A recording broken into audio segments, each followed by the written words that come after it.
வணக்கம். AI தமிழ் சேனலுக்கு உங்களை அன்புடன் வரவேற்கிறேன். நான் உங்கள் கதிர். உலகம் முழுவதும் சர்க்கரை வியாதி ஒரு முக்கிய சுகாதார பிரச்சனையாக மாறியுள்ளது. 90களில் 200 மில்லியன் மக்களிடம் இருந்து 22இல் 830 மில்லியன் மக்கள் வரை உயர்ந்துள்ளது. இக்காலத்திற்குள் குறைந்த மற்றும் நடுத்தர வருமான நாடுகளில் இந்த பரவல் வேகமாக நடந்துள்ளது.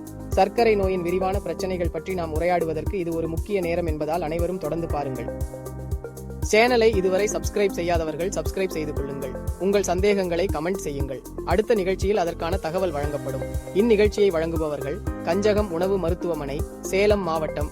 இயற்கையான முறையில் இங்கு சர்க்கரை நோய்க்கு மருத்துவம் பார்க்கப்படுகிறது. நாம் அறிந்திருப்பது போல சர்க்கரை நோய் சிகிச்சை பற்றிய மிகவும் கவலையான தகவல்கள் உள்ளன. 2022இல் உள்ள சர்க்கரை நோயாளிகளில் 50 விழுக்காட்டிற்கும் மேற்பட்டவர்கள் மருந்து உபயோகிக்கவில்லை என்று கூறப்படுகிறது. இது குறைந்த மற்றும் நடுத்தர வருமான நாடுகளில் மிகவும் கவலை அளிக்கும் செய்தியாகும். சர்க்கரை நோய் கட்டுப்படுத்தாமல் இருந்தால் இது கண் பாதிப்புகள், சிறுநீரக செயலிழப்பு, இதயத்திற்கு நோய்கள் போன்ற அபாயங்களை ஏற்படுத்தும். சர்க்கரை நோயால் இதயத்திற்கு ஏற்படும் பாதிப்புகள் மிகவும் ஆபத்தானவை. 2021ஆம் ஆண்டில் சர்க்கரை நோயால் இதய நோய்க்கு ஆளாகி இறந்தவர்கள் 11 விழுக்காடு உயர்ந்துள்ளது. இது இந்த வகை தீமைகளை தடுக்க கற்றுக்கொள்ள வேண்டும். சர்க்கரை நோயை தடுக்கும் சில முக்கிய வழிகள் உள்ளன. ஆரோக்கியமான உணவு, ஒழுங்கு உடற்பயிற்சி, சரியான உடல் எடையை பராமரித்தல் ஆகியவை இந்த நோயின் ஆரம்பத்தை தடுக்க உதவும். மேலும் சர்க்கரை நோயால் ஏற்படும் பாதிப்புகளை தடுக்க உணவு, உடற்பயிற்சி, மருந்துகள் மற்றும் முறையான சோதனைகள் மூலம் சரியாக சிகிச்சை அளிக்கப்பட வேண்டும். இப்போது சர்க்கரை நோய் பற்றிய விழிப்புணர்வு மிகவும் அவசியமாக இருக்கிறது. இந்த நோயின் விளைவுகளை தடுப்பதற்கான அத்தியாவசியமான குறிப்புகள் மற்றும் வழிமுறைகள் பற்றி நாம் அதிகம் அறிந்திருக்க வேண்டும். அனைவரும் சந்தோஷமாகவும் ஆரோக்கியமாகவும் வாழ வேண்டும் என்பதை இன்றே உறுதி செய்யுங்கள். தமிழ்நாட்டில் சர்க்கரை நோயால் அதிக பாதிப்புக்கு உள்ள மாவட்டங்களில் முன்னணியாக இருப்பது சென்னை, கோவை, திருச்சிராப்பள்ளி, கன்னியாகுமரி, தூத்துக்குடி. இதில் சென்னை மற்றும் கோவை மாவட்டங்கள் குறிப்பாக சர்க்கரை நோயாளிகளின் அதிக எண்ணிக்கையால் உள்ளன. இந்த மாவட்டங்களில் வாழ்க்கை முறை, உணவு முறைகள் நோய்க்கு முக்கிய காரணமாக இருக்கின்றன.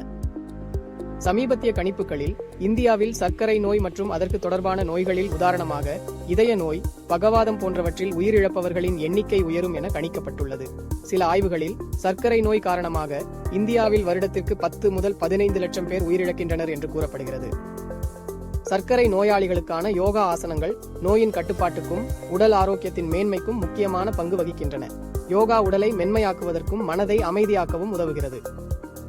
பிராணயாமா, இதுவும் மன அழுத்தத்தை குறைக்க உதவுகிறது மற்றும் சுகாதார மேலாண்மைக்கு மிகவும் பயனுள்ளதாக உள்ளது. இதன் மூலம் மனம் அமைதியாக்கப்படுகிறது மற்றும் உடலில் செரிமான அளவை சமநிலைப்படுத்துகிறது. சூரிய நமஸ்காரம், இது ஒரு முழுக்கோண ஆசனம். உடலை முழுமையாக இறுக்கமாக்கக்கூடியது. சர்க்கரை அளவுகளை சரி செய்யும் சிறந்த வழி இந்த ஆசனம். மேலும் விராகாயு, தவசானம், பத்மாசனம், பவசுதாசனம், சக்திநாயக அலங்கார ஆசனம், நவாசனம் போன்ற ஆசன முறைகள் நோயின்றி வாழ பெரும் உதவி புரிகிறது. நீண்ட ஆயுளும் நிலையான நலமும் புகழும் செல்வமும் பெற்று வாழ வாழ்த்துக்கள். இன்னொரு நிகழ்வில் சந்திக்கிறேன். வணக்கம்.